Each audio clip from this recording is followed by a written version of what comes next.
ready.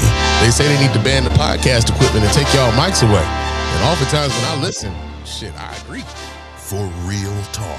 Hey, man, just because we know people don't mean that they know things. A lot of us was in the same classes with some of these folks. That don't mean they were passing these classes. All the time. It ain't the world leaving you behind, man. It's your line of thinking. You think the science stopped evolving because you stopped learning, and it don't work that way. I couldn't imagine voting for somebody who thinks identifying with me is identifying with a felon. That's crazy as hell. I'm Mrs. Spann, and I'm approving these messages. The Mrs. Spann Official Podcast. Let's go.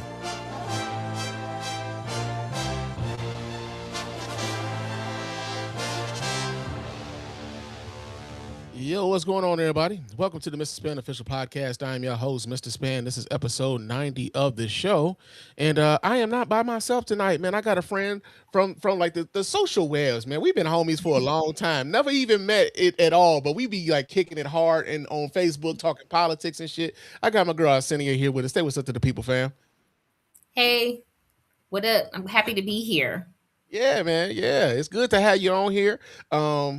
Like I said, me and her been friends on the book for a while. I think we kind of came into each other's purview being in the Black Guy Who Tips.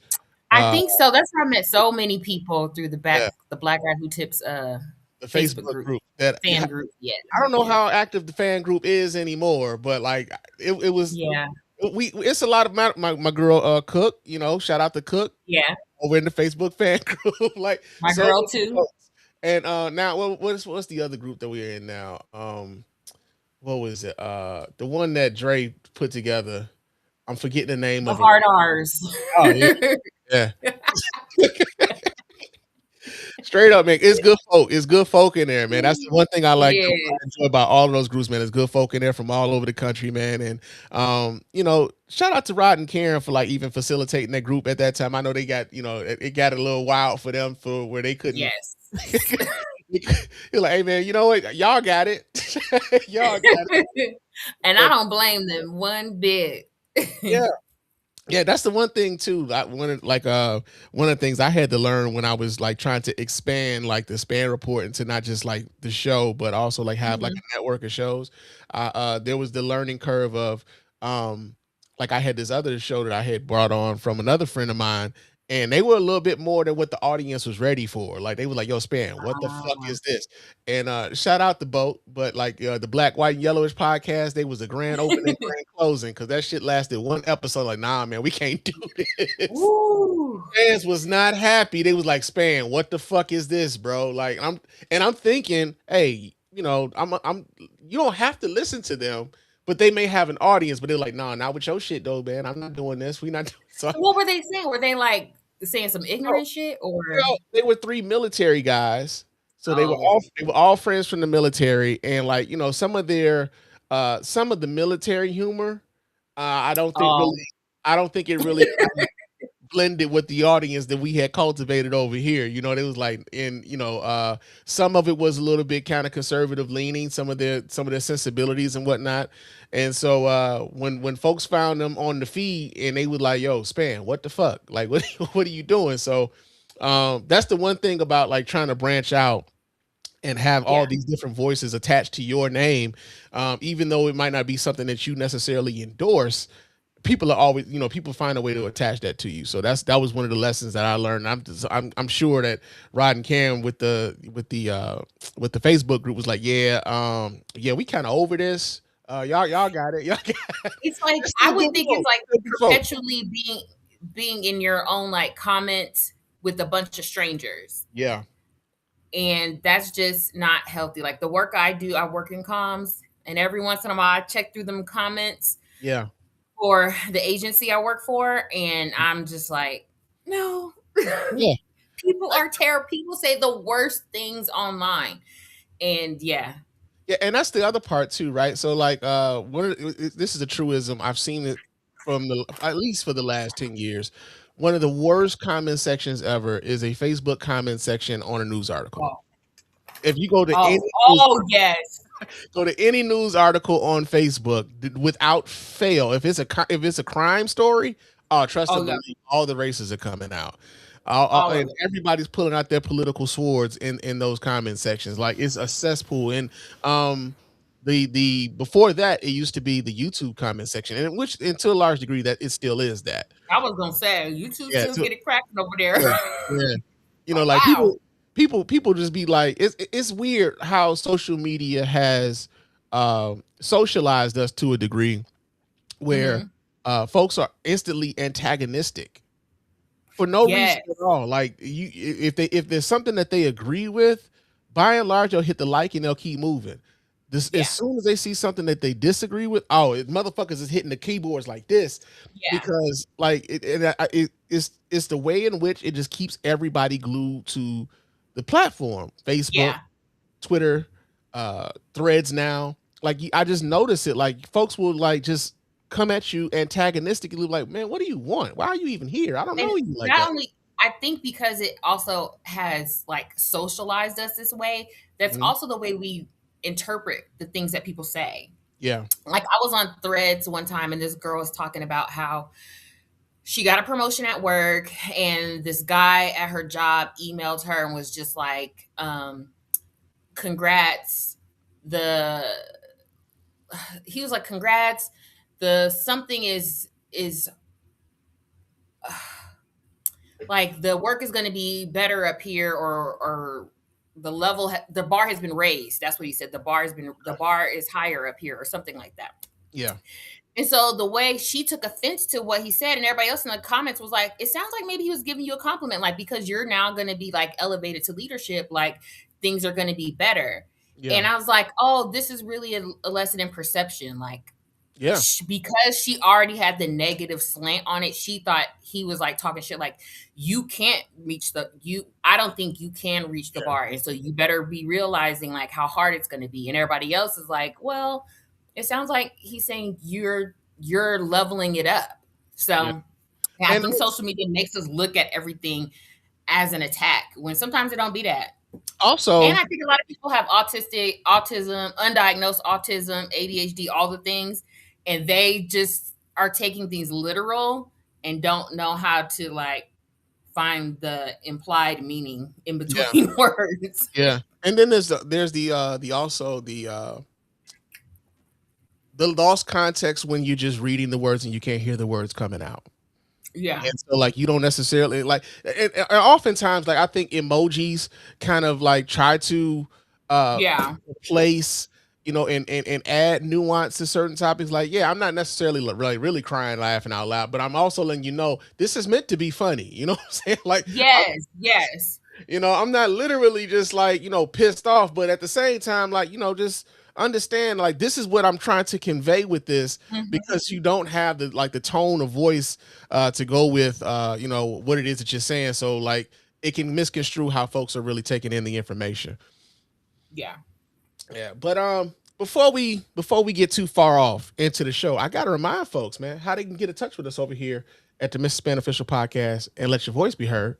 You can go ahead and hit up that hotline at area code 313-288-0485. That's area code 313-288-0485. Go ahead, leave those voicemail messages. Of course, those messages will get played here live on the show and responded to in kind. And if you're watching us here live on YouTube and or Facebook, you can chop with us here live, man. Hit up that hotline, area code 313-288-0485.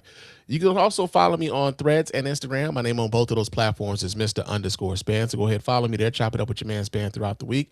Also, go to our store, because the store will be in the show notes. Cop yourself some merch. Get yourself a t-shirt. Get yourself a hat, because, we do have them boys now.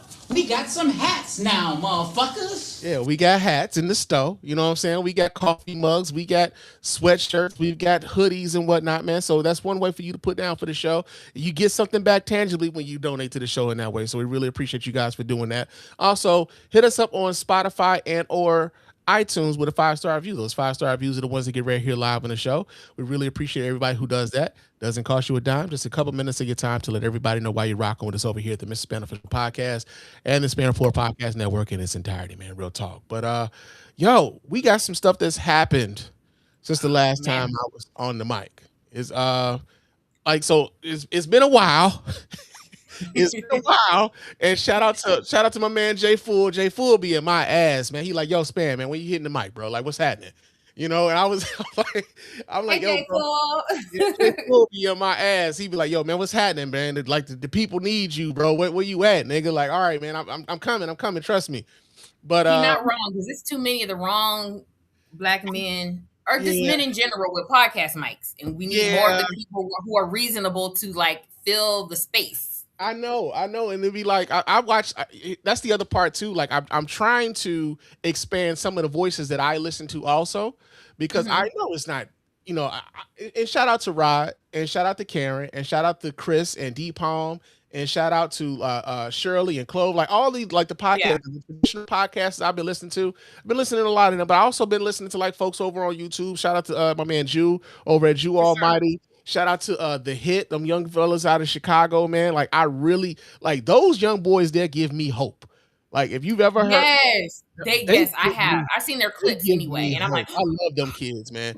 And so like I've been trying to trying to expand the voices of which I listen to, but also yeah, man, life be getting in my fucking way, and I'd be like, shit, man. Like, so I feel you. It's the reason I don't got a podcast. So many people have approached me with podcasts, and I was like, I'm so up and down, and I would not want you to mess your thing up fooling with me. The podcast, like I tell folks this all the time, like the podcasting thing, it's a labor of love, especially when you like you're doing it like me. I don't get paid from this podcast, man. I do it because I like doing it. I've been doing this almost 15 years now, which is like bonkers to me. You know what I'm saying? Like it's been that long doing this, But one of the things that happened though, since the last time I was on the mic, as a matter of fact, the last time I was on the mic, I did tell you guys that I was almost involved in a head-on collision coming off of the freeway, right? So there was a police chase going on the east side of Detroit, and I was coming off of the I-94, and just so happens that there was this black BMW coming head on to me on an exit ramp, right? So he missed me, but he didn't miss 3 other cars on the freeway. And so your man Spann was on the motherfucking news, man. I was on the news. Wow. And so let's see. I wanted to bring this up because one of the things about this was the local news reporter who I did the interview with. Strangely, it's strange how this kind of happened, right? So there was, of course, you have the local things where like people, they're not like the what would you call it? Like the mainstream local news outlets that show the crash and stuff like that. But it was like something. It was one of those little local outlets, and I just made a comment in the comment section, like, "Oh yeah, I was on that exit right before that happened." And so, just so happens one of these news reporters reached out to me on Facebook and said, "Would you mind talking about this?" And I'm like, "All right, I mean, okay." And then 2 minutes later, this man is calling my phone. Now, I didn't realize until after I got off of the phone with him. I'm like, wait a minute, how did this nigga get my fucking phone number, bro? How did he get my number? Like, so turns out I forget all about this, but for those of you who are not familiar, there's a service called LexisNexis, and they have a lot of your information that is searchable. And this is how a lot of those websites where you're trying to find people, LexisNexis is a source that those websites use in order to find how they find you, right? And ironically enough, some years ago, I thought I had told LexisNexis to suppress my shit. Like, and he said, well, how much do you pay for that? I said, no, it's not something that you pay for. They're supposed to do it when you request it. But apparently you may have to renew that request because that's the way he found me on LexisNexis. So for those of you who are trying not to be found by nobody, make sure you go to LexisNexis and ask those folks to suppress your information, because that's how they find folks. Real talk. But I'm gonna pull this up so we can get this out the way. This is my interview. This is the interview that they did with me on the news and shit. So let me pull this up here. Share the screen here, and boom. There we go. And I'm gonna just maximize that sound. Oh, this is the one. Okay, here we go. Check this out. In the NHL, silver isn't every 4 years. It's forever. Coming off USA's historic win, Dylan Larkin and the Red Wings. Yeah, we just not gonna let y'all advertise on my shit though. We just not gonna let y'all do that. Red Wings ain't gonna give me no money.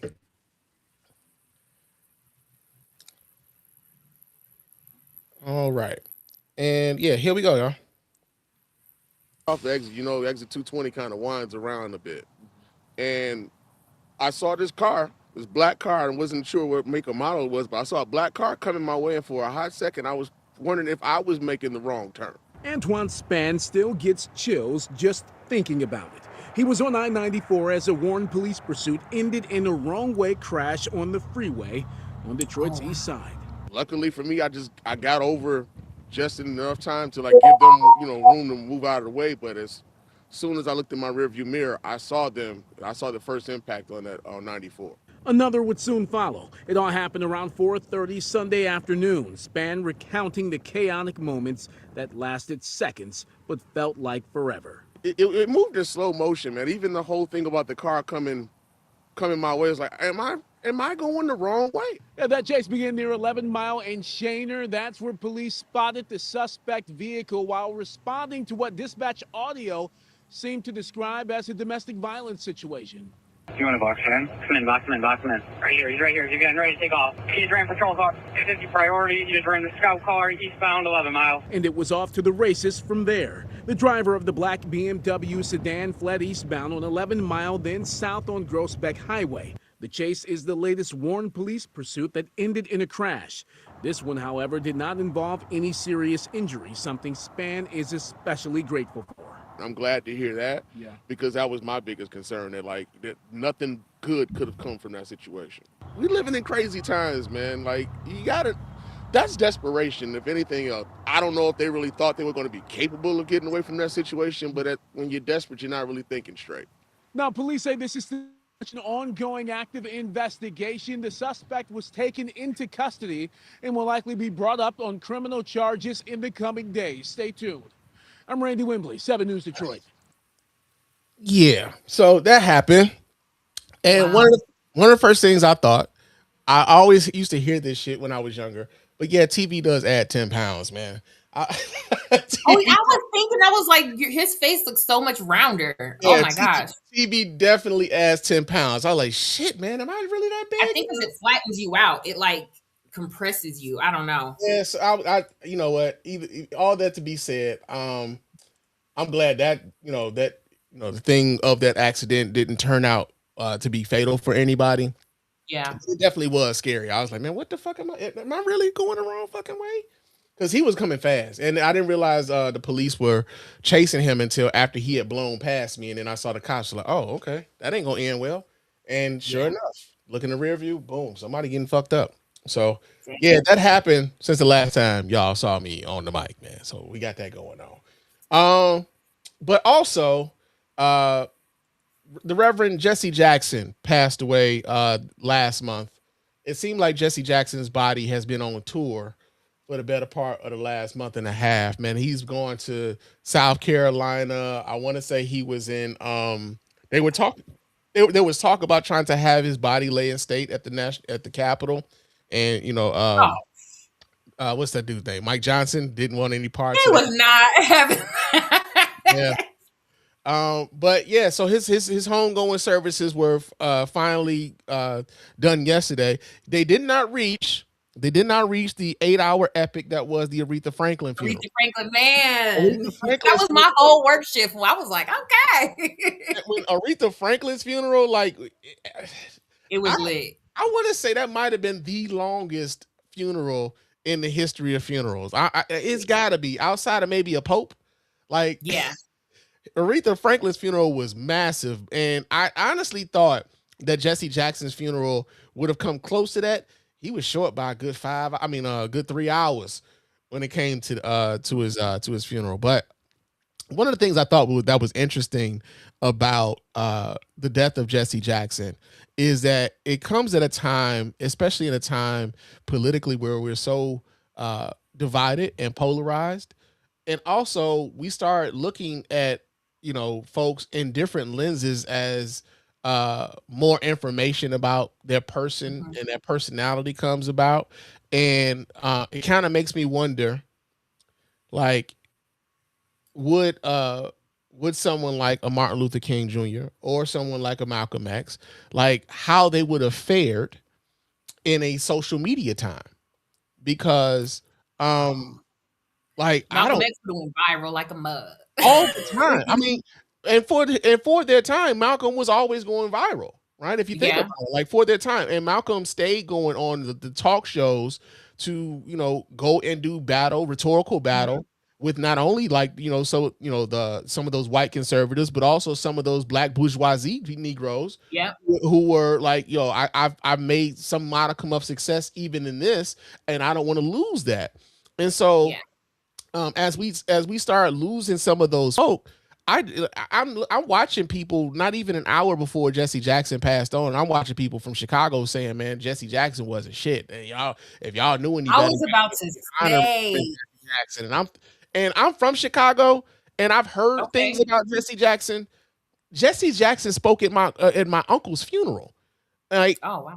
Like, yeah, like him and Al Sharpton, like, and Al Sharpton is another one where people have very strong views about these men, but at the same time, these are the ones that we continue to come to when it comes to like advancing some of the when it comes to putting some of our plights on the national platform. These were the men who we would repeatedly come to, despite the fact that people had misgivings about them. We repeatedly went to these men to elevate those, to elevate that discourse. And so it was interesting. Well, it to be true, I think. Yeah. I think you could be a person who is politically motivated, politically activated, politically connected, and you care deeply about the plight of Black people as a whole. And you can also be a pervert. You can also be an asshole. Like you could be, we all contain multitudes. And I think what happens is when we see people as public figures, they become avatars. It's like, oh, you represent this and that's all you are. And it sucks in one lens because people want to take away from what somebody has accomplished and the work they do because they've been an asshole. I don't think that's quote unquote fair. But I also understand that if I was a victim of being groped by Jesse Jackson, I don't give a shit about how y'all eulogize him. Like, you know what I mean? Like, well, I don't care. He assaulted me. Yeah. So we just got to hold space, I think, for both to be true, but we don't, for some reason, like our human brains don't like to do that. So people have to be all or nothing. You the hero or you the villain. And sometimes people are both. Yeah. And not only that, like sometimes many of the stories that we get, there's oftentimes like, because this person is around so many people, they're not always on. Right? Yes. They're not always on. Yes. And like you've got the person that's on, and then you got the person that's like, yo, man, I'm really kind of, I don't really want to do this right now. And so you got that. But it made me think back to a time where I was a teenager. I was about I want to say I was about 19. And I was an extra in a little movie called White Boys, right? And and this movie, let me look that up. Okay. I was a little extra in this movie called White Boys, and in this movie, we were in the Cabrini Green projects in Chicago, and Slick Rick and Dougie Fresh were they were doing this scene in the Cabrini Green projects. Now, when they came out of the trailers, Slick Rick cool as a fan, putting his chains out on the kids. You know what I'm saying? He would take pictures and shit. You know what I'm saying? He amongst the people. Dougie Fresh. These motherfucking kids away from me, man. You know what I'm saying?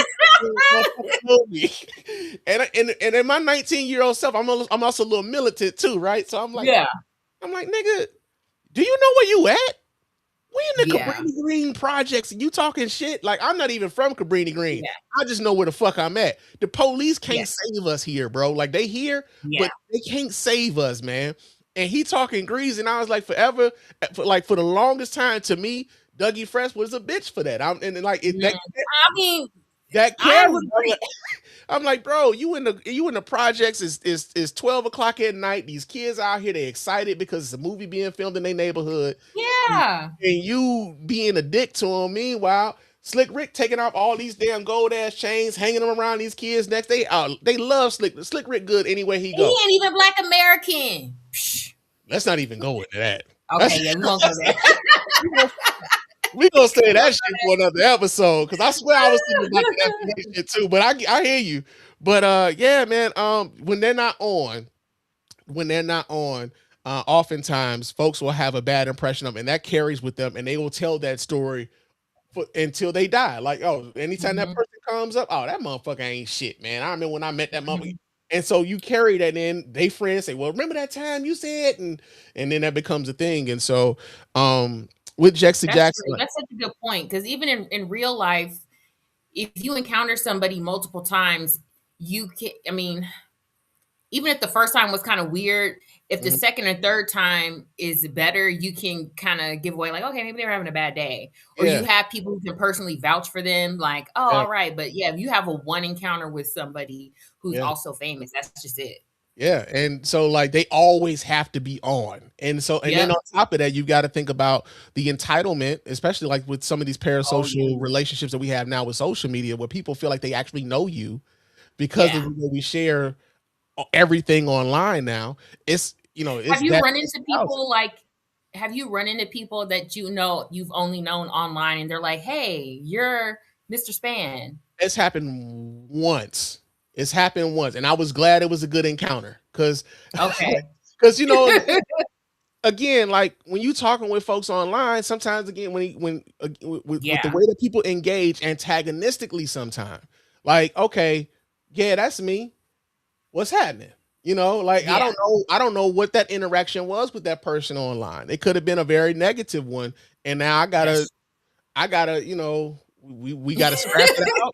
We gotta scrap it out. I might have to shoot somebody. We don't want that to happen. Lord. But we don't want that to happen. But I'm just saying, That's like true. people is crazy out here. So it's only happened once, and it was a real cool experience. The only time it's really happened more than that though was when I was at NegroCon with NegroCon in DC, and that was just like a big ass family reunion. Everybody knew everybody in there. Yeah. But yeah, so we got that going on. Jesse Jackson passed away, and like they had, what was that? Like five, was it the all of the living presidents except Trump, I believe, showed up to that funeral. Yeah. And somebody said, well, should we be offended that Trump didn't show up? And I'm like, why the fuck would we want to be here anyway? Oh, I'd be offended if he came. Like, why would you I didn't know if disrupt? he showed up. Like he I gotta actually give a shout out real quick though to Isaiah Thomas because he definitely said to the 5 presidents and shouted out Harris, and Secretary Clinton, and then former President Clinton. And I was like, oh wow, okay. So we saying the quiet part out loud. And I give Isaiah Thomas shit because he was the Detroit Piston, but other than that, no, real talk, him and his family on the west side of Chicago have always been instrumental in some of his mom was like real prominent in advocating for like not just like better housing for those people over there. Like there was a TV movie done about his mom back in the 80s, and it's on YouTube now. Alfre Woodard plays his mom. And it basically tells the story of like how she tried to, of course, keep him on the straight and narrow, but also like all of the things surrounding living on the west side of Chicago at that time, what that meant, keeping them away from the gangs, trying to keep from being forced to move into the projects and stuff like that. And so his family has been prominent on the west side of Chicago for a long time. Wow, that's good. Yeah. Now let's get to some of this Tallarico and Jasmine Crockett. Whew, okay. I know this shit got people moved to a large degree, and it's one of the reasons why I named the show tonight. Are we going to learn from our political past? Because I'm seeing some of the same things that happened in 2016 rear their ugly heads again here in 2026, 10 years later, and we're still doing some of the same shit. So of course we know back in 2016, Hillary Clinton and Bernie Sanders had a very contentious primary season for the presidential nomination of the Democratic Party. A lot of Bernie Sanders supporters feel as though that Bernie was robbed of the nomination, despite the fact that he didn't win the popular vote and he didn't win most of the delegates somehow, some way, because of some emails. They did have an email dump. The Hillary emails that everybody kept talking about, where they saw some not so positive things said about Bernie Sanders in some of those emails. And I think what always gets lost to this is that Bernie Sanders was not a Democrat. Yeah. Bernie Sanders was an independent running as a Democrat, using the Democratic apparatus to run for president. The Democratic Party, in my opinion, didn't owe Bernie Sanders any more than that. They already allowed you to use their platform or their apparatus to run. He did not win the nomination. He did not win the popular vote, and he did not win the delegates, the amount of delegates needed to win the nomination. But can I add something there to that really quick? Absolutely. Because this is why it's really important that people understand that Bernie is not a Democrat, and what that means to the party is it means he doesn't add anything to the party. He's not fundraising. That means when the Democratic, everything he's doing on his own, he's doing independently. He might accept an invitation on behalf of a specific candidate or not, but the Democratic Party, both on the local level, state level, and national level, it's a machine. It's an organization, and everybody has to contribute. And so if he gets to opt out and say, well, yeah, I'm not a Democrat, I would be a little salty. Like, how do you get to hop in on our stuff? You ain't putting in. Like, you didn't put in on the drink. You didn't put in on the table. So you get to, we letting you come party as a favor. You ain't put in on this. And so that's one thing I'm like, people really don't get. Like, they did him a big favor being like, all right, you can run on our slate. But I'm going to assume as an independent, he was not contributing to the overall functioning of the party, which that is how you level up in the party to be able to run for these big races, is you've done raised the money and you've done the work. Yeah.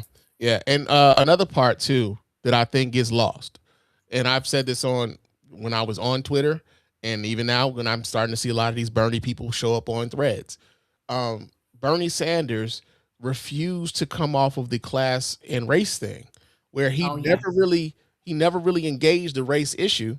He always framed it as a class issue. Yes, we do have class issues, but we do have race issues as well. And so when Bernie Sanders decides that he's not going to campaign as hard in South Carolina as he would here in Michigan, when he decides he's not going to go down to Mississippi and court those votes, or all those black voters down there, Alabama, Texas, when he basically ignoring all those Southern black voters, those votes that you need to get to the general. You need those people. Like you acting like as if you got the general on lock. No, you got to get these people to get to the general. And so when you ignore these folks and don't necessarily put the resources in trying to ingratiate yourself to these people who don't really know a whole hell of a lot about you, because you hadn't been. I remember Bernie Sanders when he popped up in 2016. I was like, who? Because I had never heard of him. I had never heard of Bernie Sanders. And so now you got to make sure people know who you are. What are you about? What have you been doing, recently? Don't tell me about what you did back in the 60s with Dr. King. I ain't trying to hear that shit. What about recently? What can we look to show that you've been doing the work? And so that points directly to that, what is now with Tallarico and what people are saying about him having to court the black vote in Texas. Like, I understand people's frustration that black people are like, well, he has to earn my vote because we are in the house is on fire type situation. But also he has to earn the vote because, like you said, in a general, he is not going to win without black people voting for him. Absolutely. If he wants to have any type of chance of actually winning that Senate seat, black people are going to have to show up for him. And if they don't show up for him, then he's lost. He's already lost. Yeah, they're going to have to turn out. And so, when we talk about, the turnout with Bernie Sanders not courting the black vote during that time, and the Bernie people, it's like, well, y'all didn't put my man in, so y'all got it. And they basically, a lot of them decide to, kind of withdraw their support and pull back. And so in many Donald Trump winning the 2016 presidential election was essentially between three states here in Michigan, Wisconsin, and Pennsylvania. Had the numbers been there for Hillary Clinton in all three states, we never get a Donald Trump. Donald Trump is a memory from being on The Apprentice, and like, man, can y'all believe that silly motherfucker decided he was gonna run for can y'all believe that motherfucker almost won? Like, that type. We'd be talking about him in those sorts of terms, but because folks decide to pick up their ball and go home, then we find ourselves looking like, with a COVID response that was lackluster, with our job numbers going to shit, with the education department being gutted, all these things that affect our communities in negative ways because folks picked up their balls and went home. Right now, in regards to Tallarico and Jasmine Crockett, we had a little bit of a discussion on the book. Tell me how you thought, like the chronology of how that campaign came to be, because I think we had a bit of a I was just saying, I was on Threads, where we all do research on the internet, on the social medias, and I was like, all right, let me just see, what is Texas politics. I'm actually always really curious about state politics in just different states. And I can't remember, I was trying to look for the actual thread I had found, and I couldn't find it, but essentially somebody was talking about how last summer there was announced a Democratic slate, and this slate was supposed to be like, Tallarico is going to run for governor, and I forget the other seats, right? But this was part of it. So everybody had a position that they were running for, and the whole state party was throwing their support behind these people. It's kind of galvanized folks like, hey, we have a whole thing, an agenda, we gonna win. And I was like, okay, that's smart. And I guess what essentially happened is Tallarico got flued out by some rich donors, and then came back and was like, no, okay, I'm gonna run for Senate. And people were like, well, was that the plan? This was not a part of the plan of the Democratic slate here. And I thought about that in terms of Nevada politics. We have this thing here called the Reid machine that has been doing the damn thing since, Harry Reid, since before Obama. He had a well-oiled machine here and turning, because Nevada is not necessarily a blue state, but our state legislature has been blue since he formed together this coalition of progressive organizations that is helping doing the groundwork for the slate of Democratic people that are, Democratic candidates that are like, all right, these are the people. I mean, in a way, he kind of was like a kingmaker, like, you're going to be here, you're going to be here, you're going to be here. Yeah. And some of those people are still in elected office now that he kind of appointed, I should say, in air quotes, before he passed, because it was so successful that it worked, and people are continuing to make it work. And I was like, oh, if that's what they were trying to do in Texas, then I can see why some people were pissed off. Like, dang, you threw off. We were really trying to make a coordinated effort here. And I mean, since then, I've read so many other opposing things, like he wasn't supposed to run for governor, that he was always supposed to run for Senate, and that because it was Jasmine Crockett who hopped in at the last minute. So I don't know I don't know the details of that. But in terms of if there was a slate that was set up and he departed from whatever that slate was, then I could definitely see where people were frustrated, because now you fucked up the plan. So now where are we? Yeah, so when you mentioned the slate, that was actually the first time I had heard about it. Because I hadn't heard about them coming up with the slate, and this is who's going to run for. You running for this, you're running for this, and you're running for this. I hadn't heard that. What I did know, or at least from what I was able to observe, was that that Senate seat was Tallarico was always going to be running for that seat, but he wasn't. He was going to be running against Colin Allred. And Colin Allred decided to bow out of the race when Jasmine Crockett decided that she was going to make her run. Now, the other part about that was I can remember hearing some scuttlebutt about the Republicans allegedly coming up with these polls to entice Jasmine Crockett to get into the race.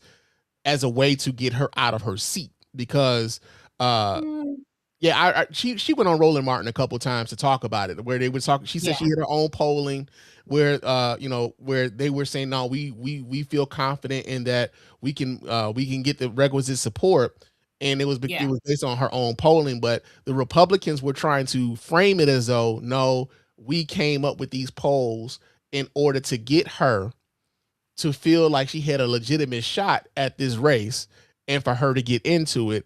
Meanwhile, they can get her out of her Senate seat after they had already drawn her Senate seat out anyway. I was going to say her Senate seat, her congressional seat. Her congressional seat was already drawn out. Like her House seat out. Yeah, I don't agree with that. It was. It all. I mean, with they be lying, so we got that going. Yeah, on. They always lying. But one of the things about it though was, like I said on Facebook, I said, well, listen, to me, just based upon the things that I had seen of James Tallarico, I like James Tallarico, and their policies, very like on a policy standpoint, they're pretty much in lockstep. Yes, yeah. I felt like Texas they really couldn't lose with either one. Like I'm like, yo, I felt like they can't lose with either one. If they decide they were going to go with Tallarico, all right, cool. If they were going to go with Jasmine Crockett, all right, cool. But also, I'm not a Texan, so I'm not going to tell these folks how they should be out here. Absolutely. I'm not going to say, hey, this is what y'all should be doing here, my ass all the way up in here in blue ass Michigan. So I'm not going to tell these folks. Because I saw there were people who were talking about like how James Tallarico is very well known in the state of Texas and all the work that he's done there. And that before Jasmine Crockett threw her name into the race, that he did have a lot of excitement around him running for this seat. So I'm just like, yeah, us on the outside, not living in that state, it's easy for us to speculate and be like, yeah, support the Black woman. And I don't think like you said, whoever wanted to support whoever, I don't think it was a lose for the Democratic establishment in Texas. But yeah, it has definitely got the whole nation like on Texas politics. Like, what is going on here? And the sad part is that I'm seeing the same thing that we saw with the Bernie supporters happening somewhat with some of the Jasmine Crockett supporters. Yeah. Where they're like, well, I saw a young lady, she was upset, that of course, I mean, and I know it's still raw, it's still new. But she's essentially like, well, how can James Tallarico relate to me as a Black woman living in Texas? And he's not going to do anything about, he's not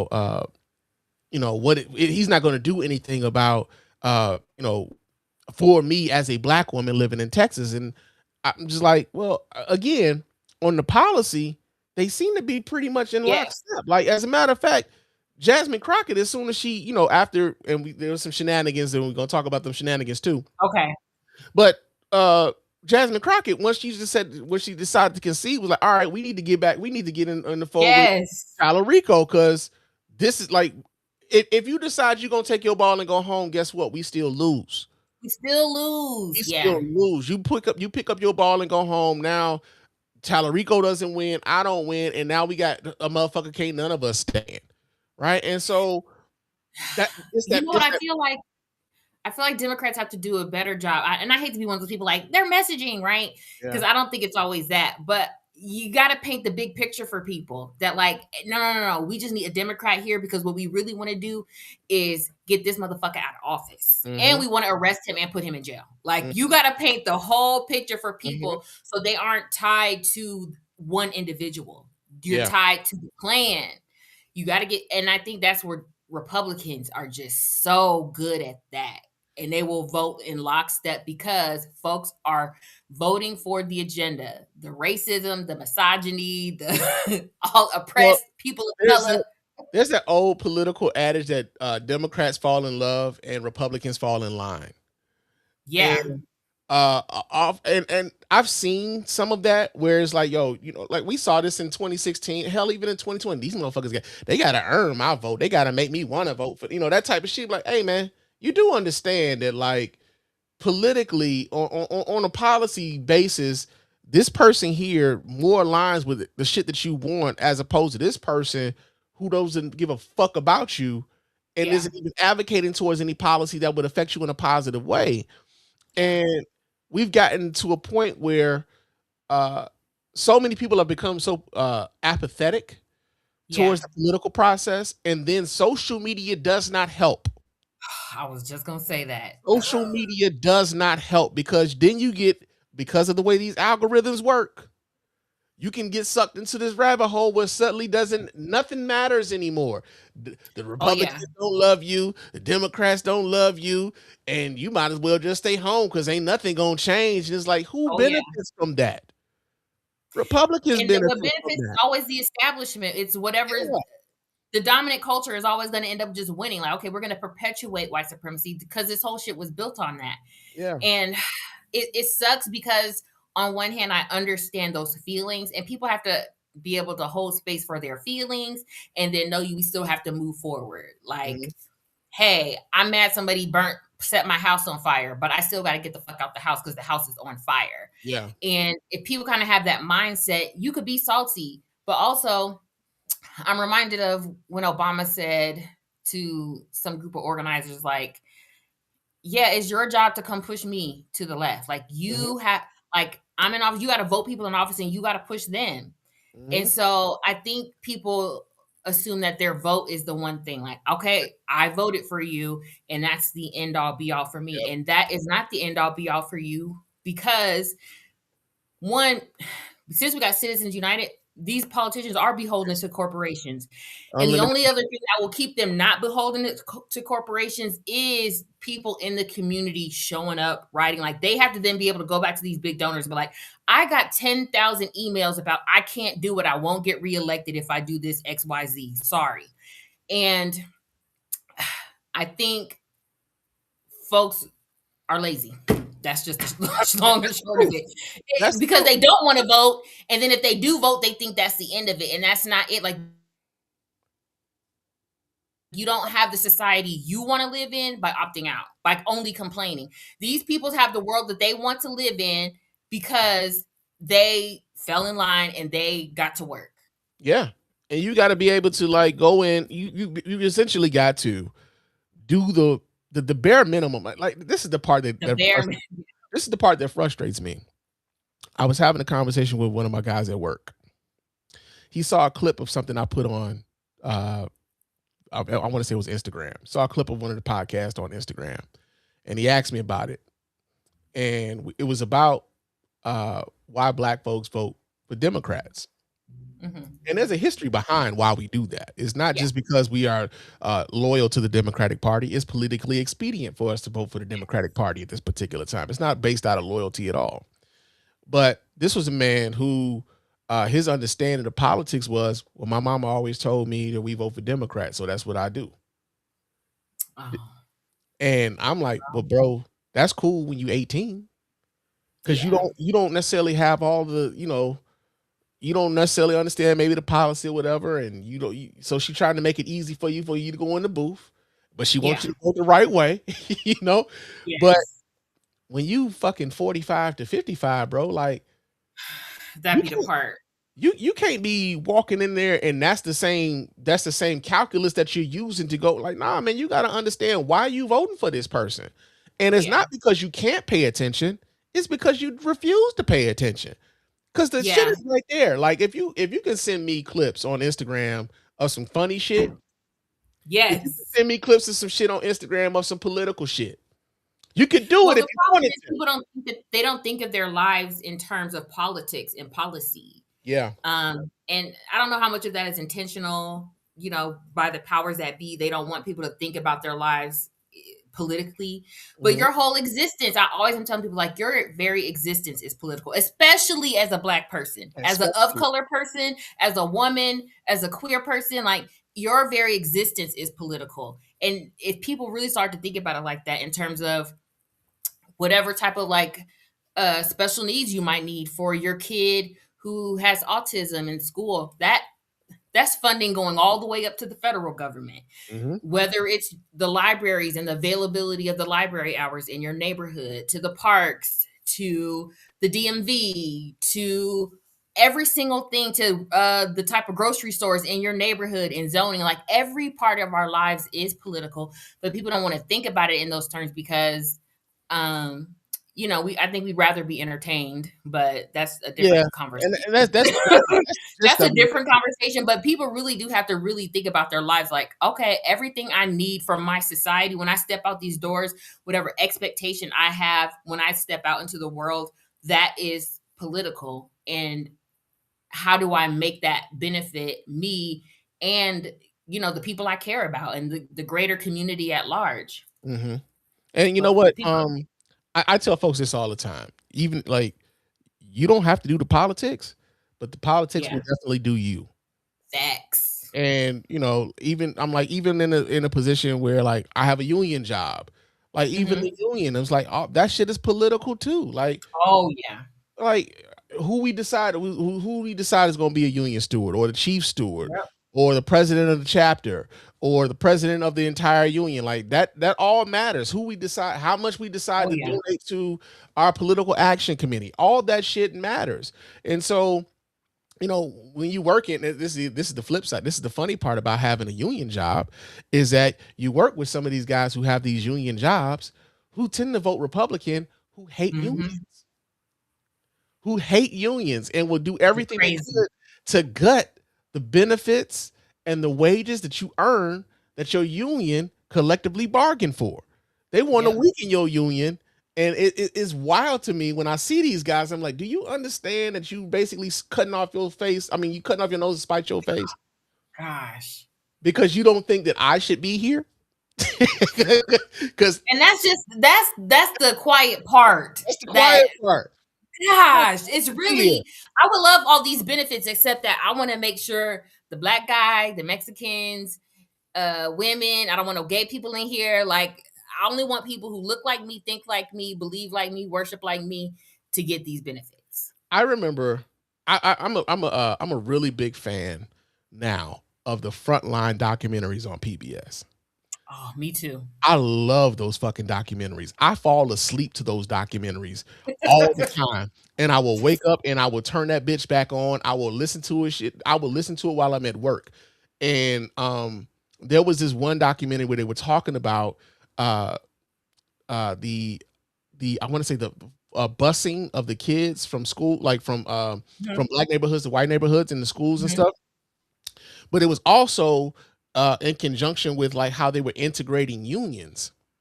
And Mm, I'm forgetting the name of that particular Frontline documentary, but I watched that documentary and like I was listening to some of those older white guys talk about how they were resistant to allowing black people into the unions.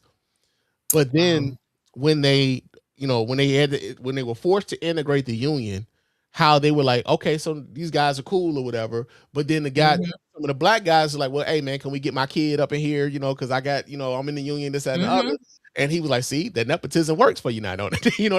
He was talking about mhm. how it works for black people now too. But it was like, yeah, but y'all have had this to yourselves for so long Yeah, that it's kept my people from being able to advance in the same way that your people have, in the same way that yeah, y'all been trying to keep the educational resources away from our people. So now we end up on a disadvantaged playing field because we've been denied this shit for so long. But yeah. those, those frontline documentaries, I'm telling y'all, They're really good. Yeah, I subscribe to the little PBS yeah, documentary plus. They are really good. every If last you like one of documentaries, for sure. every last one. They be coming out with those like clockwork, and I watch. I don't even give a fuck what it's about.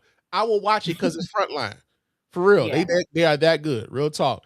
But we were also going to talk about some of the shenanigans that went on with the Oh Democratic yeah. primary too. So uh, of course, we know that since the gutting of the Voting Rights Act of 1964, a lot of Southern states have decided that they would make changes to their voting laws since they don't have to pre-clear them with the federal government Mhm, anymore.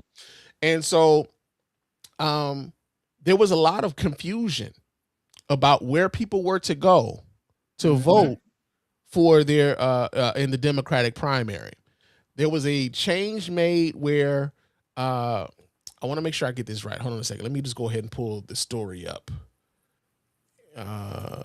Yeah, so I'm getting the story out of the Hill, and it Okay. says the Texas Supreme Court halted a lower court's ruling on Tuesday that extended voting hours in Dallas County amid Democratic voter confusion at poll locations. Um, the Lone Star State's High Court temporarily paused. That's odd, temporarily. Like, no, it's pretty much permanent. But Yeah. temporarily paused a lower court's decision to extend Dallas County's voting hours until 10 p.m. after Texas Attorney General Ken Paxton appealed the decision and argued that the court didn't give him notice of the ruling. Now, here's the thing that I think is very interesting. Ken Paxton is a Republican candidate for the Senate in the Senate primary. The fact that this Senate the Senate You should candidate, not be allowed to. this Senate candidate can Yeah. go to a Supreme Court and interfere with a Yeah. primary of the opposite party Yep. should throw red flags all across the fucking nation. Yeah. That he could go to the Supreme Court and the Supreme Court will side with him while he's an active candidate for that office. Yeah. Right? It says the Texas judge ordered the polls in Dallas County to remain open later after Democratic voters were turned away at certain polling locations. Dallas County separates polling locations by party, meaning that Republicans and Democrats cast ballots at different locations, which is stupid if you ask me. Which Yeah. is stupid. Like, why should my party affiliation determine which building I go to cast my ballot at? If I'm casting my ballot here at the school across the street, then damn it, I'm casting my ballot at the school across the street. Why should I have to go anyplace else? That's dumb. And I heard that wasn't the same for every every area. Like some areas did have a separate one and some of them didn't. So it was all kinds of confusion. Yeah. Says the confusion among Democratic voters prompted the party to ask the courts to extend time for voters in the county so people could vote at their proper polling locations. The High Court's reversal creates uncertainty in several key primaries in Texas, delaying the vote count and is likely to encourage litigation over the election outcomes. Now, I'm not sure if Jasmine Carkin is going to, I doubt that she is because she's already conceded, but, there was, of course, Dallas County was, that's her home, that's basically her home turf. That's where she was going to run up that's where she was going to run up numbers in Dallas County. Now, we don't know exactly how many people was disenfranchised because of the confusion that was caused by this rule in Dallas, or by this ruling by the Supreme Court, facilitated with a Republican candidate for the exact same office. Yeah. But the fact that he was able to intercede in that way threw up a lot of red flags across the country. And I know that's part of the reason why, in much the same way that Bernie Sanders folks will be like, nah, man, they cheated. I could definitely see the Jasmine Crockett supporters being like, nah, man, that was some bullshit. She could have ran up the numbers. I'm not sure if she, because I think she lost by like 130 something. Yeah, I was going to say. I don't know if she would have been able to catch 130 something thousand votes. It might have been closer. Maybe she gets it too close. Maybe she gets it close enough for a runoff. We won't know. We won't know. But I know that would contribute to folks being like, I'm gonna pick up my ball and go home. Which, gosh, so many thoughts about this. One, I think this is a microcosm of this is their play for November. Like for the whole nation, watching what happened with Texas in this primary, this is going to be their game plan. Probably particularly across the South, in come November. But also, I think the fact that she lost by like 100,000 votes. And I saw a TikTok, I was trying to look for it right now, where this guy examined like how many eligible voters didn't vote in the primaries and how many of them was just Black people, and how if just Black voters showed up, she would have won. She would have won the primary. And so this goes to how we aren't engaged early on, and so we do get left with these choices that we aren't enthusiastic about, right? Mm-hmm. Because I do think Jasmine Crockett could win that Senate seat in a general, but she has to get there, and you guys can't wait until it's election time. You got to show up at the primary, or you end up with Tallarico, who you're not enthusiastic about. Yeah. You got to force yourself to be excited to vote for him because you decided to stay home in February. Not only that, what was that? Because I watch Roland Martin quite a bit also. And he is from Texas, so he talks about Texas politics quite a bit. Okay. And he talked about how, like, they talk about how Texas actually has the most black eligible voters in the nation, and that if Really?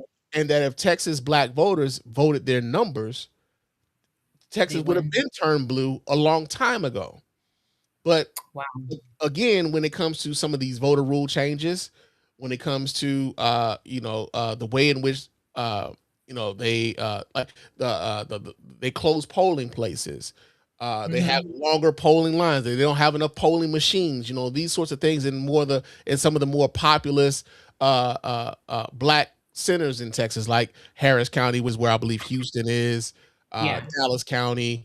I forget exactly where San Antonio. I don't know exactly what the county that San Antonio is in, but in the black centers of Texas, where they tend to not have the resources available to them to have an efficient election run. But not only that, too many eligible black voters just simply don't engage in the process. And because we're not engaging in the process, we end up with choices that we're not enthusiastic about, like you were saying. And also, when now that we don't get the choice that we want, now we just disengaged altogether. Again, we end up with, Texas is being run by Republicans, and you're wondering, like, how the fuck do y'all continue to let this happen? Like, well, that's what I was going to ask you. What do you think it is? Like, what do you think it is that makes the black voters in Texas apathetic or does not care? Like, what? I don't know what it is. Like, I wonder what makes them not want to show up to vote. I think. Do you think they're doing well? Do you think, like, hey, the black people in those counties, like in Dallas and Houston, I'm doing well, so I'm not so worried? You know what I mean? Honestly, I think some of the folks who are doing well are usually the ones who are the most politically engaged. I think I think some of us who are more economically deprived, who are thinking about other things, like, yo, man, I gotta make sure my kids get to school. I gotta make sure I got enough gas in this car so I can get to work and work this shift. Like, they're thinking about so many other things that the politics is the last thing on their mind. I think the people who are more affluent tend to have a little bit more time to think about the politics, tend to have more time. Like that's the one thing I have to check myself on oftentimes. Like, yo, I take this in as, like, this is just what I do. I've been doing this since I was a kid. Like, just politics has just kind of been my thing. But I have to check myself sometimes when I'm talking to folk and I'm like, wait a minute, they got other shit that they worrying about. The last thing, call me when it's time to vote in November. And that's how they approach it. So when we're talking about, like, a primary, like, it's time to vote already. Like, well, and then we gonna ask them to vote again. They like, and then I gotta go to work. Shit, I can't go there and go do this. And and then you start talking to them about early voting. Man, I ain't got time for all that shit. Like, it becomes a thing where, like, I think a lot of the folk who are eligible to vote, but are also dealing with some other challenges, find themselves dealing with those other challenges, and the politics doesn't take priority. And so I think we've got to be cognizant of that, where, like, yo, we got some folks who are out here dealing with some real shit.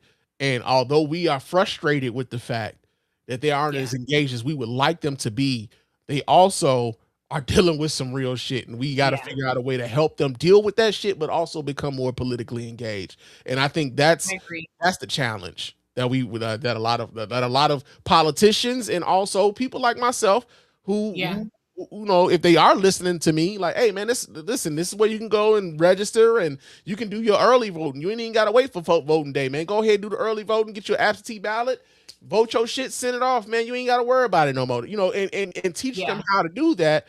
So, we get them get those numbers in at a higher clip. Because, again, think about it. In 2020, we had the highest number of votes ever. But you know what? Also, that was the pandemic, so everybody was slowed down. And we mail-in voting, which is the thing they're really trying to curb, because it's so easy. You could get somebody, like, we did this at my family. I got this idea from, it might have been Roland Martin. I got it from somebody where they're like, we sit down with the family and we be like, all right, everybody, we filling out our ballots. We're doing this. And so your ballot is go take it with you when you go vote, or you could go drop it off. So me and my cousin were like, all right, let's organize this with the family. And we did. And I probably more of our family members voted than ever. I don't know if any of them have voted again since then, but that organization is going to be so grassroots.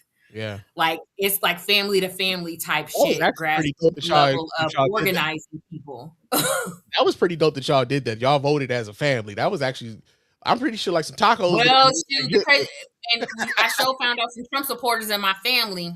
What?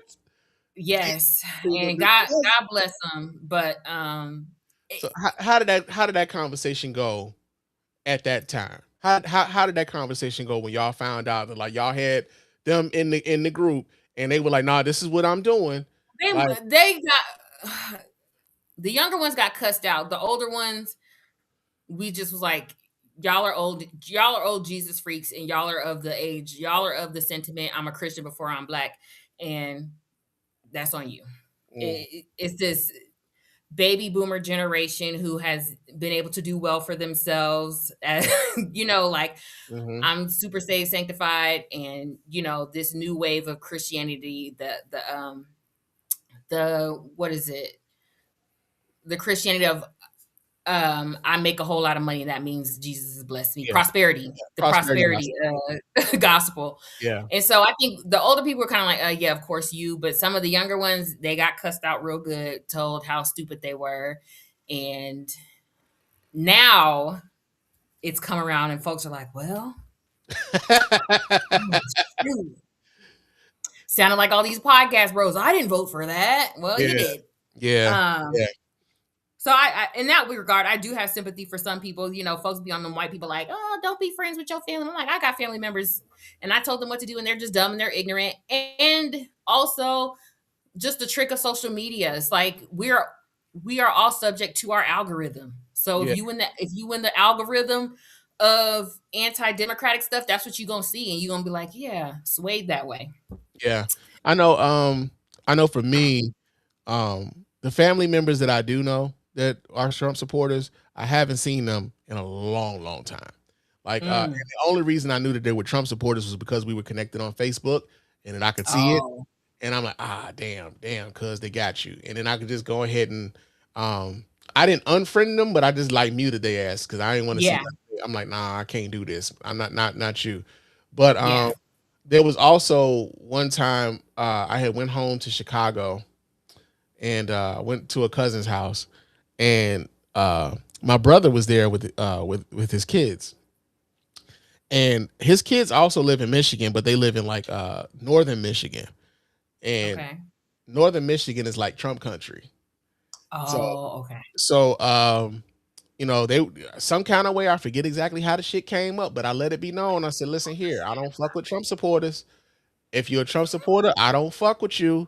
And I know, let's not talk about it. Yeah, and I noticed I was making my nephew and my niece a little bit uncomfortable, especially my nephew's girlfriend, because she's white. And was she okay? I was like, was she palm colored?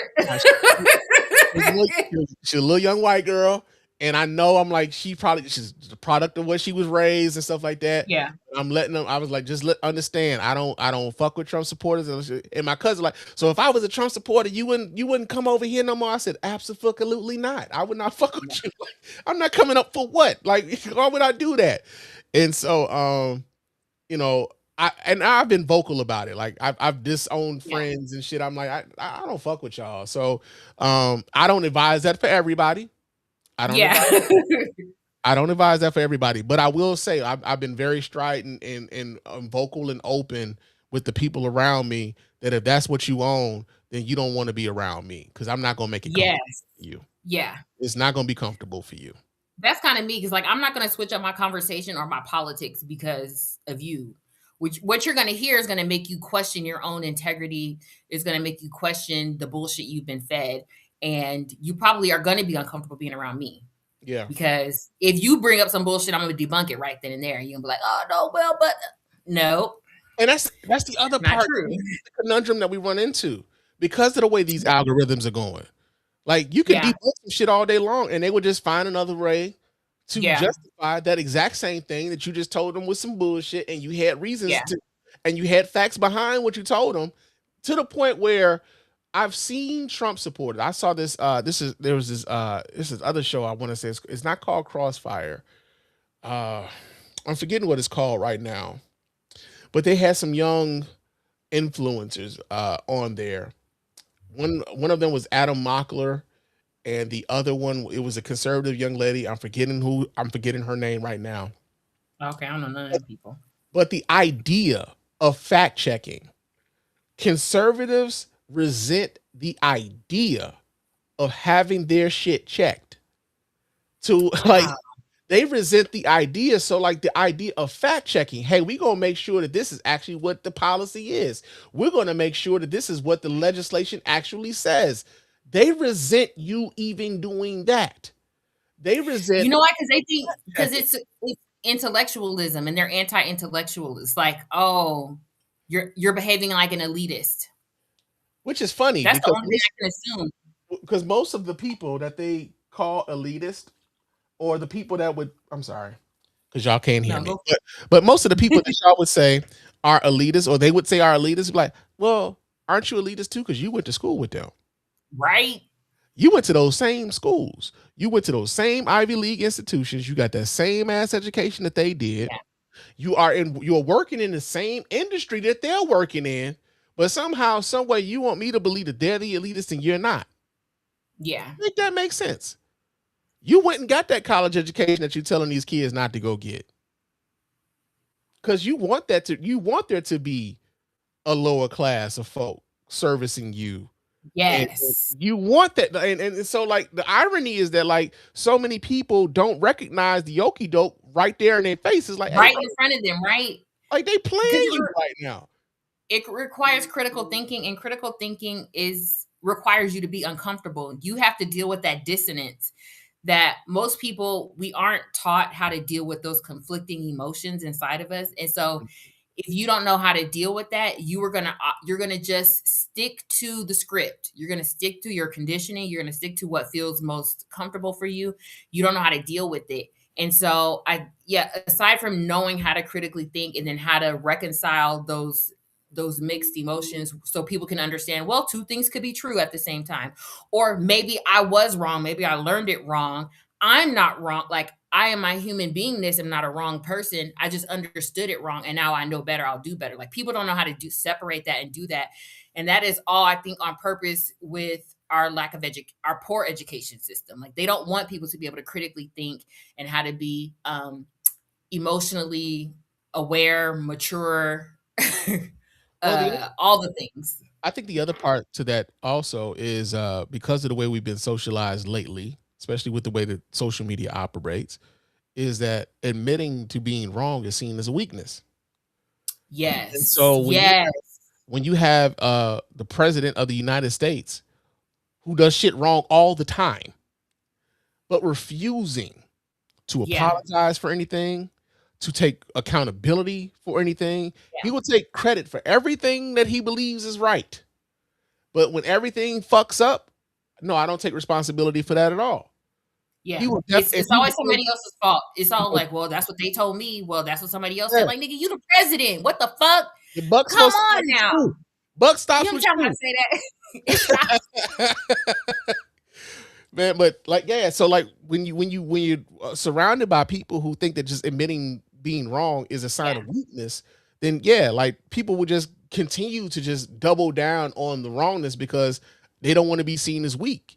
Not knowing there's the strength of like, okay, so not only am I able to admit that I'm wrong, but now I get to learn the right way, and the right way will actually have me out here looking better. But we live in I think it's the reason why then somebody like Trump appeals to people in these privileged positions in our society. So whether it's men through patriarchy, white men because of race and gender, it's like he appeals to these people who have this assumption of rightness, that in my beingness, like, I'm right. And I think that's the part that he taps into a lot of Black men with the patriarchy part. Of course, majority of Black men vote Democrat and did not vote for that man. But the 20% that did, that is the part that intrigues them. It's just like, yeah, because as a man, I'm a man. And until we begin to also redefine masculinity in a way that you said admitting you're wrong does not mean you are weak. He just gonna, and that personality type is always just gonna have a hold on men in general. I know we talking about a whole bunch of other stuff, but I'm just like, oh, I know why he gets the male vote. Oh, Oh, like absolutely. this I know. this man speak 101. I'm right, you wrong, nothing's my fault. How it's just like, oh my gosh. Listen, I never want to take accountability. I want to take all the credit. I made a statement earlier this week on Facebook. I said every black man I know that voted for Donald Trump has an issue with women. Oh yeah. Every black man I know, right? I'm not speaking for everybody. I agree. But I'm saying every one of them that I know that they have issues with women because I know them, right? And ironically enough, that got shared a few times on social media. I think I might have shared it too. Yeah, that got shared a few times. And shout out to Facebook for like not letting me know who all sharing my shit, man. Like that's crazy. There's all these people sharing your shit and you can't see who it is. Like that's some bullshit, Facebook. Y'all need to fix that. But ironically enough, because folks were sharing my stuff, you know, some rando nigga that I don't know comes into the comment section and he's talking shit. And I'm like, bro, first of all, nigga, I don't know you. What are you doing here? But second of all, nigga, get your bitch ass about my comment section. Like, and then I said, I know. Did you read the? But so check it though. I go to his page real quick because I'm like, why is he here? Do we know anybody similar? Like, do we have any mutuals? Yeah. We did have a mutual, and I know her very well. And I know my sis. Like, I'm gonna just say I know sis, but okay. Anyway, picking up what you said now. Yeah. I look at his page and it's, he talking about being a passport bro. He talking about women's egos and not being able to take accountability. He's talking about it was some other shit. But basically, it didn't take me but 10 seconds to figure out that nigga, you the nigga I'm talking about. Yes. Like, bro, like you have no self-awareness whatsoever, bro. And now he's challenging me to a fight. I don't do disrespect. Oh Lord, fight, like nigga, get the fuck out of here, bro. Like right over the comment section. Yeah, that was so 2010. And then the nigga said, like, you look like you look like you beat up on your wife, and I'm like, all right, nigga. So after that, I just blocked this dumbass. But like it's again admitting to being wrong. Them niggas see that shit as weak, and they can't because they see that as being weak. They can't get off their own fucking shoulders to learn more. And that's what keeps them stunted. That's what keeps their learning stunted. Because they can't get off their own fucking shoulders. Well, let me add this too then. I think the same could be said for the white liberals on the left. Mm-hmm. Because they are stuck on, they can't see the path to winning is through empowering and enfranchising Black and brown people. Mm-hmm. And women. They are seeing what the right is doing and trying to court their voters instead of saying like, how do we make it so the single mom trying to juggle work and school activities and cleaning the house, how do we make it so she can get out and vote more easily? How do we make it so she's enthusiastic? How do we get Black men to understand their place in the political, stage and like, oh, you need to be active, how we need you there. They don't want to put the energy there. Instead, they want to court. They think it's like, oh, we can just sway those independent white people. It's like, no, because they go maybe, but I have very little faith. You got 1 million Black voters who didn't come out in the state of Texas. You have an untapped market. Yeah, and that's the point that I'm making. That's the point that I'm making. Tap into your fucking base. Tap into the people. Tap into get your people enthusiastic about turning out for you. Yeah. All these other people, you might catch them along the way when they see. That's the thing about the moderate voter. Oftentimes, they really ride in waves.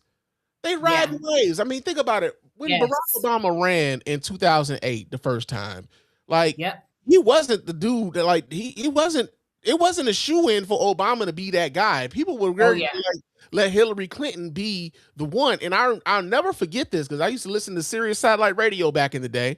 And it was, I forget this lady's name, but she had a radio show, but she was a very prominent, what they would call Puma. Party Unity My Ass. That was that's what the Pumas was. And the Puma shit came about because Barack Obama was rising in the primary. Yeah. So there was a lot of white women, white liberal women, who were upset that this black man was about to take what they thought was rightfully theirs. Yes. Right? And so we're seeing this recycle over and over and over again. It's like, how many fucking times do we have to hit ourselves across the fucking head before we actually understand, hey man, we can't keep doing this shit. We can't keep doing it. We losing out in too many substantial ways. Now, Barack Obama did end up winning in 2008 and 2012, but then we get fucking Donald Trump on the back end of that. Yeah.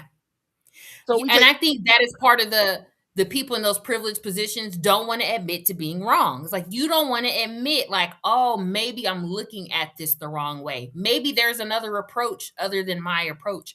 They don't want to do it. And because they see themselves as I know better, right? Like white liberals have the same problem over that racist Republicans and conservatives have. It's like, I know better. Yeah.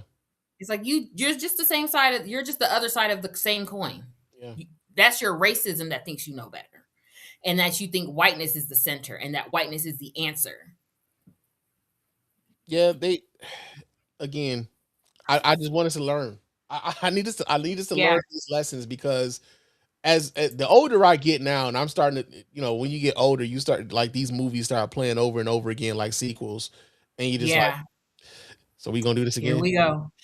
So we gonna do this again? I've seen this before. We about to do this again. And then the cycle of Republicans fucking up the country, and then people getting so mad and afraid or whatever, and then putting in Democrats, and Democrats coming to fix it. And then because people get picky, you're like, well, it ain't exactly how I wanted it to be. Fucking let's give a Republican a try, and then let's start all over again. It's like, okay, yeah. In my 44 years, we've done that cycle quite a few times. I'm old enough to remember that after 2012, Republicans thought they would never be in a legislative majority ever again. They had that autopsy shit going on after Mitt Romney lost. People thought that the Republicans were going to be in the political wilderness for a generation. Yep. It didn't take them that long. It took them 4 years. Yeah. And then after that, they've been able to use social media to galvanize a nation of people to where now we are questioning whether or not we believe in the same objective facts anymore. We can't even agree on the sky being blue. That's just how bad shit has gotten in a very short period of time. Now, moving on now, because we was on that for a little while. We were, sorry. It's cool. It's cool. The conversation was flowing. But so I'll say, let's go with this. Have you heard about this dude in Michigan?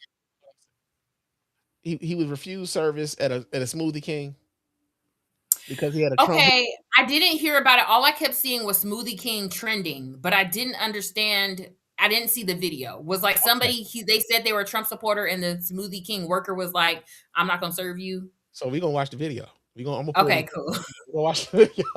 I got it up here. We gonna see because this guy's now saying he's getting death threats, y'all. Damn. Let me pull this up so you guys can watch right along with us. All right, I'm gonna maximize that spotlight. All right, here we go. Let's see what this man is talking about. Said an Ann Arbor Smoothie King for wearing a Trump shirt, speaking out on camera for the first time. The video of the two employees telling him and his wife to leave has gone viral. Smoothie King has apologized, but as Fox 2's Scott Wolchek tells us, that apology may not mean too much. We were just wanting a smoothie, and you literally looked at us, and I asked you if everything was okay. You said we don't feel comfortable serving you because of my husband's hoodie. Yep. That is discrimination. Okay, well, have a great day. It's a video gone viral. A local man denied service at an Ann Arbor Smoothie King for wearing this shirt. So what does it say on there? This shirt says, Trump, take America back 2024. Do you think there's anything offensive about your shirt? I guess there it is to some people. It's something Jacob Lindemeyer has learned all too well ever since he felt like grabbing a smoothie on Monday at the Jackson Road Smoothie King. He says he goes there all the time, but Jacob was denied his smoothie. What he has received, he says, are death threats. You better watch your back. We know where you live. And this is like thousands and thousands and thousands of messages. Never in my life would I have ever thought that I would be getting death threats over my political beliefs.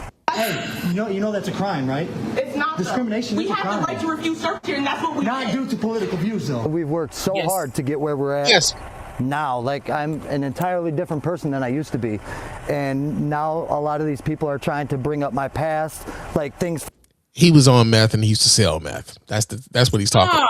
I was gonna say, is the past drug related? Yeah, everybody, like the people was in the comment section, like, "Yo, this sounds real methy." Like, he's a. And I don't believe he's gotten death threats. And if he did, it's from probably bots or people on his side that are trying to make it seem like people on the left are giving him death threats. So you know what? Let me go ahead and pull this video down because he knows they're not really talking about anything else more substantial. Okay. But let me pull this down. Here's the thing, because I agree with you. When they got to talking about the death threats, I would have loved for them to show the death threats. Mm-hmm.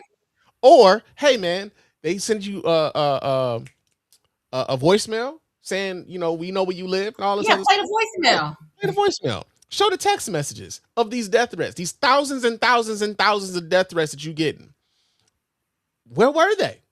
I don't believe you, bro. You need more people. But also, I'm old enough to remember when Trump supporters was out here telling folks to not be victims. I'm not a victim. You got a victim mentality. Nobody's gonna just give you anything. Pull yourselves up by stop being a victim, bro. Open your own Smoothie King. Open your own Smoothie King. You want smoothies that bad? Make your own. Stop being a victim. But the other part is that it was Republicans, it was conservatives who went about the business of trying to come up with legislation, went all the way up to the Supreme Court to argue for a private business to be able to deny service for someone. When it came to that bakery that wanted to not make that cake for that gay couple for their wedding, and they went all the way to the Supreme Court to fight having to make that cake for that gay couple. That was conservatives fighting for that. They don't ever think this shit will ever come back to bite them in their own ass. Yeah. They never think that. That's the other part about being conservative, is that, to me, it always comes across is that these policies that y'all want implemented, y'all think is going to affect everybody else but you.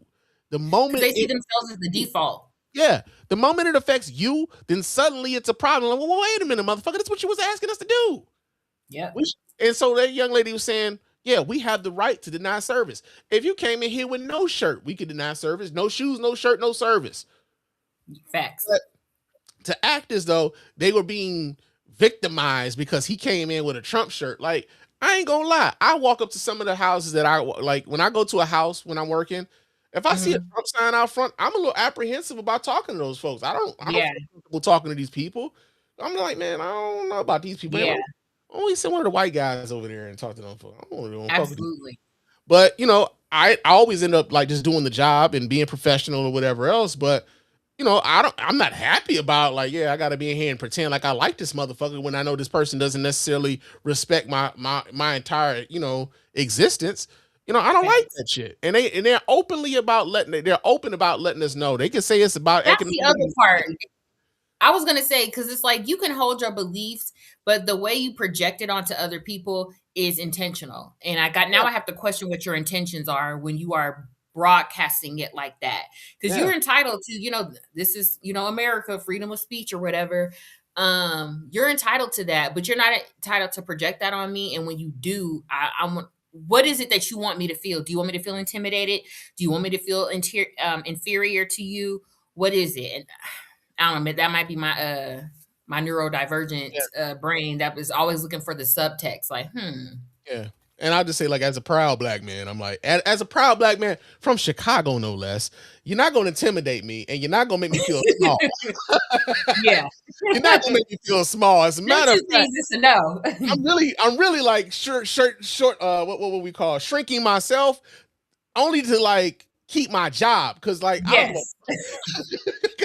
I got bills to pay. I got things to do. I can't have you fucking up my money. But other than that, yeah, man, fuck you, bro. Like, and Well, shout out to that young queen who was like, actually, yeah, I the hope law does allow me to deny you service based off political beliefs. I didn't say I wouldn't serve you because you white.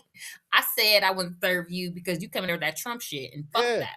I hope I meant to look this up whether or not they had like a GoFundMe, because it was two young black girls who lost their job, and I was hoping I needed to look up whether or not they had a GoFundMe set up for those young ladies so that they can get some support for losing their job behind this, because this dude out here talking about I'm getting death threats, but they couldn't provide no proof of fucking death. They didn't play not one video, not one text message, not one fucking voicemail of him getting any fucking death threats.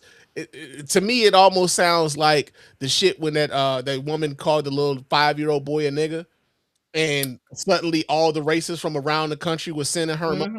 I feel like this is a play on that too. I feel like this is them trying to attempt to get some money, because he acting like, well, we can't take our kids. No, nobody knows who the fuck your kids look like, bro. Like, come on, man.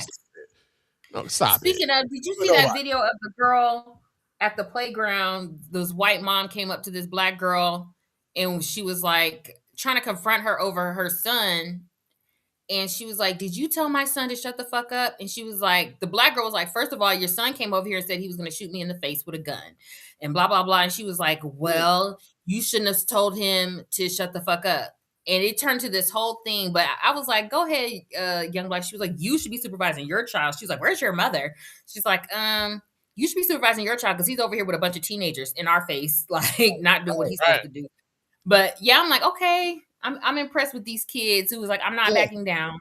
Yes, some of these kids give me hope, man. I like not all of them, but some of them out here. Some of them out here doing the damn thing. So I can always appreciate when they don't when they don't tolerate the BS, man. I always can appreciate when them kids let them motherfuckers know what time it is. We're gonna run this one. Oh, well, you know what? The girls, they do have a GoFundMe. They do. Okay. Yeah, $5,000, and they've raised $47.95. So that's good. That's what's up. We gonna put the if you could you send me that link? We could put the link in the show notes for folks who want to donate and help support those young ladies. We got this one last story we gonna run through, and we gonna run up out of here because we've been talking for a little while and it's been an hour and a half. But so in Arizona, and it's not just Arizona, but in Arizona, they just had their governor veto a bill that would have required the state to produce license plates in honor of Charlie Kirk.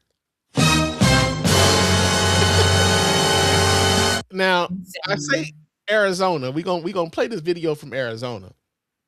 But Arizona isn't the only state who is actively trying to get legislation passed that in some small, well, not even small, in some way forces the state government to honor Charlie Kirk on state property. In Tennessee, they're trying to make state-run universities set aside a memorial for Charlie Kirk on all of the state universities in the state. And in South Carolina, they passed legislation to rename roads and bridges in the name of Charlie Kirk. I don't know why we're seeing this push so fervently to honor this bigot, but it's wild kind of watching them go through these motions of trying to make sure that we honor this dude who didn't really do anything but talk shit on the internet. So I was gonna say he's not even like a top racist. Like he didn't do elite racism. You know what I'm saying? He wasn't out here lynching people. He wasn't out here even really changing policy. All the motherfucker had was a microphone. And yeah, I don't get it. Yeah. Like, here's what Charlie did. Charlie Kirk normalized racism to a younger audience. Yeah. And that was He his rationalized it. He created some type of rationale so they could seem smart. That was the importance. And coming off of COVID and the death of George Floyd, where so many like young white people were like finally like kind of seeing a little like, wait a minute, this shit ain't right. I think what we're, of course we're seeing a little bit of a backlash from that, where, hey, we can't let these kids fall into the idea that us, treating black people this way is wrong. We gotta get in these schools. So now now we got to get in these schools and talk about the books that these kids is reading. We got to get in here and talk about these curriculums. We got to get in here. We got to make sure we got folks on these college campuses talking to them. And so this is where Christopher Rufo demonizing critical race theory comes into play. This is where the current day Daughters of the Confederacy, Moms for Liberty, Moms for Liberty, or Moms for Freedom, whatever they call themselves. This is where they come from. And getting on school boards and this is where the book bans come from. This is the push. And so by immortalizing him in this way, I think it's a way for them to make it concrete. Make it concrete in a way that some of these Confederate memorials that they were so adamant about, that really weren't from the Civil War, that came up in the 1920s, 30s, and 40s. Those weren't fucking like, they're tearing down our history. That shit didn't even come from your history, you fuck nut. Yeah. But because like so many people are disengaged from the history, not really following along, they can put something out here, make it seem real, make it seem concrete. Hey, Charlie Kirk's got a rover and he must have been important. There's a memorial for him at Tennessee State University. He must have been important. Like, and they can reshape his legacy, right? Yeah. They can neutralize it. And so people don't ever know just how fucked up he was. And we start to believe like, well, he was just about open ideas and having an open conversation with everybody and both sides. And then he becomes this hero of like, oh yeah, he's all about unity and bringing folks together. It's like, he was not about that. Yeah, I'll say this. They get to neutralize his shit. It becomes one of those things where, like, I remember when I went to Stone Mountain. Went to Stone Mountain one time, and I saw that carving in the side of Stone Mountain, not knowing that carving was of Confederate soldiers who wanted to keep my people in bondage. Wow. So unless someone had told me beforehand, I'm looking at that like, oh, look at this Americana shit. Yeah. Go America. This is some American shit. Not knowing, actually, them some motherfucking traitors, and we should have probably hung them bitch ass niggas. But but because Americans didn't do what we were supposed to do, or as Farrakhan would say, because we didn't deal with them as a nation deals with traitors, and he was talking about Malcolm. Y'all ain't gonna be ready. We can take that back to the Civil War for sure. Civil War, like, we didn't handle those folks the way in which we should have handled those folks. And if we'd have handled the Confederacy in the way a nation is supposed to deal with traitors, we wouldn't be dealing with this battle for the history and the rewriting of it the way in which we have today. There would be no lost cause. We wouldn't be having folks talking about how the Confederate battle flag is just their history and their heritage and has nothing to do with slavery, and you don't know nah, bitch, I know the history. We know that it was about the history of keeping my people in bondage, and you're not going to gaslight me into thinking otherwise. But this is what they just had happen in Arizona. So let me go ahead and pull this up so you guys can watch right along with us here. Just a second while I add this to the screen here. There we go. Okay. Got an email. All right, check this out, y'all. This just in tonight, Governor Katie Hobbs vetoed Senate Bill 1439. This would have created Arizona license plates memorializing the late Charlie Kirk. Proceeds from the plates would benefit Turning Point USA, the conservative organization he helped found. In her veto letter, Governor Hobbs called Kirk's assassination tragic and horrifying, but said the bill, quote, falls short of the standard by inserting politics into a function of government that should remain nonpartisan. But the other thing I think was interesting about that is that the funding, like the funds from those license plates, would have gone to Turning Point USA, which is a political like apparatus. Yeah. So they're going to use the government to fund this private political apparatus. Boy, these people are the most hustling ass fraudster scammers. Like, man, they're the original scammers. Yeah, it's just yeah, I'm just amazed at like the push so fervently. Like I want to see, he hasn't even been dead a year, and I know he hasn't even been dead a year, and they've already like in Florida, I believe they were trying to put into place some things, something similar to what they're trying to do in Tennessee, in regards to making the schools have some sort of memorial for Charlie Kirk, or name a road on the school grounds in honor of Charlie Kirk. It's just it's crazy. It's really crazy. But listen, fam, it's been fun. It has been fun. We Thank done talked for you. an hour 40 minutes, man. We didn't kind of went through a whole bunch of shit, and yeah, we gonna have to do this again. We're gonna have to do this again. You gotta We come do, on. because I was like, oh, you know what? I want to talk about this, and this, but we can talk about Hold stuff on. another time. Yeah. Text me that shit. We gonna do this again sometime within the next week, because we can do that. We can do that. Okay, bet. I'll text you. Thank you for having me on. I had a good time, and I'm sorry your friend didn't get to join us, but maybe next time she can hop on with us. She'll come back. We gonna put out an APB for Keisha. Keisha, I don't know what happened to Keisha, but we're gonna put out an APB for her. But before we get up out of here, fam, go ahead, let the people know how they can get in touch with you. My name is Alcinia. You can find me on Instagram and Threads, Cinia AF, CINIA AF, and TikTok. I am Sin City. Wait, what is my TikTok name? I always forget. I think it's like Alcinia AF or something like it's, that. Oh, Sin City CC. Okay. So at Sin City CC, we're all C's. So Sin is CINCITY CICI. And I'm trying to get my TikTok game up, because I do be having a lot of thoughts, and God bless my group chat, because they just be going through all my thoughts, because I'm like, what, this shit. So I was like, let me just start recording some of the stuff. So yeah, follow me there. That's where you can find me on Threads, Instagram, and TikTok. That's where I'm at mostly, and Facebook sort of, but I try not to get.